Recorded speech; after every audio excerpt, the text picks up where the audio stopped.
Hi, it's Miss Everett again, and I want to show you how to use the grades page on Canvas to help you be successful.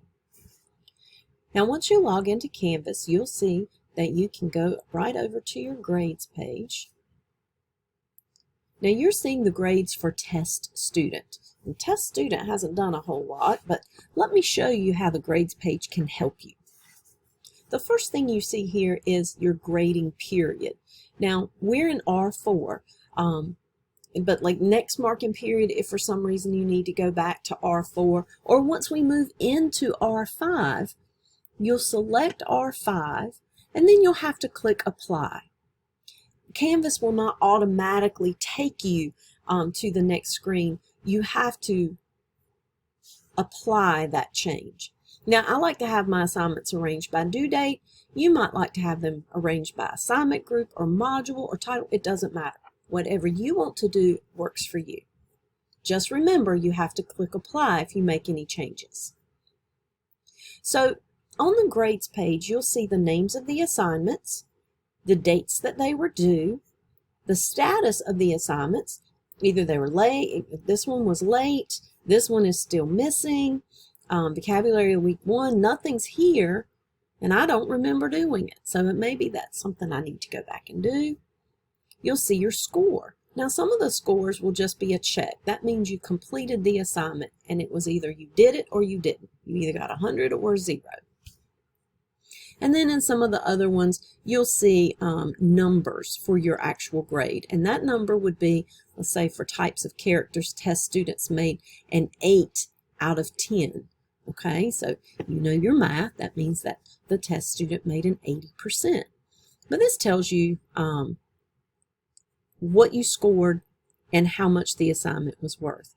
If you hover over the assignment, you can see whether it was a major assignment or a minor assignment. The other thing you can see over here on the grades page is comments that Ms. Everett might have made. Now, this is very important, and one of the things I find a lot of students don't look at. If you see there's a little dialogue icon, you click on it, and this is the comment that the teacher made about your assignment. Read the comments. Sometimes those comments might say, please share this with me in Google Drive. Sometimes it will say, you didn't understand the assignment. Reread the assignment, revise, and resubmit. If you see revise and resubmit, that means you get a chance to redo it and get a brand new grade. Okay? And these comments might be the only place where you see that. So make sure that you're very responsible when you go to your grades page and you do see if I made any comments for you on the assignment. At the bottom of the grades page, you can see your breakdown in averages. Okay, now remember, PowerSchool is the official grade book, not Canvas. So make sure that you're not just looking here saying, oh, okay, I got 100, I'm good.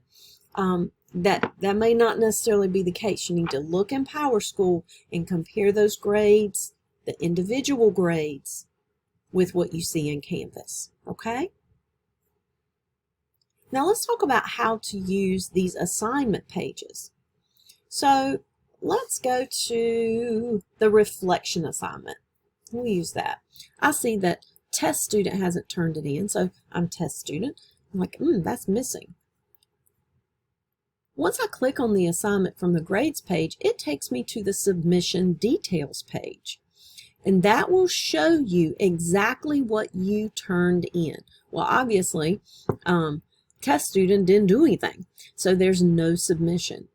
But if Test Student had turned in a Google Doc here, she could click on the link and it would open in the screen. So you can see exactly what you turned in. Over here, you also would see any comments that Miss Everett might have made. So you can see the comments on this side as well. So let's say that I need to submit this assignment, but I don't quite remember what the assignment was. So I have two options here. I can either click on Submit Assignment, and that will take me right down to where I'm ready to turn in the assignment. it takes me to the assignment page. So if you don't remember what the assignment was, you're going to need to scroll up and read the assignment. Remember, every time you open an assignment, you read the whole thing first. Another option for you is if you, let's use this this discussion orientation. So I click there, and that shows me what test students submitted, and it shows what time and date it was submitted. Here are the comments Ms. Everett made. Here's the grade that test student received. So test student could resubmit or could come up here to discussion orientation, and that will take test student right over to the discussion where she can see all the classmates' comments. The grades page can also let you play a what if game, and this has really been helpful to some students.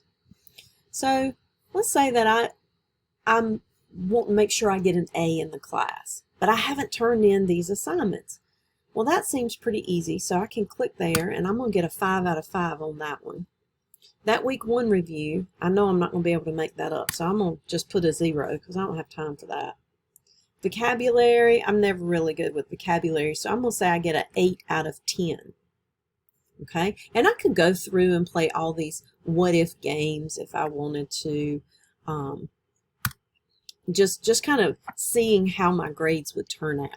And once I put in a what if score, you'll see a little blue arrow. That means that that's not your real score. And you can also see how those scores will affect your grade. Once you leave, you can either revert to the actual score, or you could go over to the home page, and then if you were to come back to the grades page, you would see that those what if scores have gone away. Okay? I hope this helps you, it gives you one more tool towards being successful in this class. Use your grades page wisely.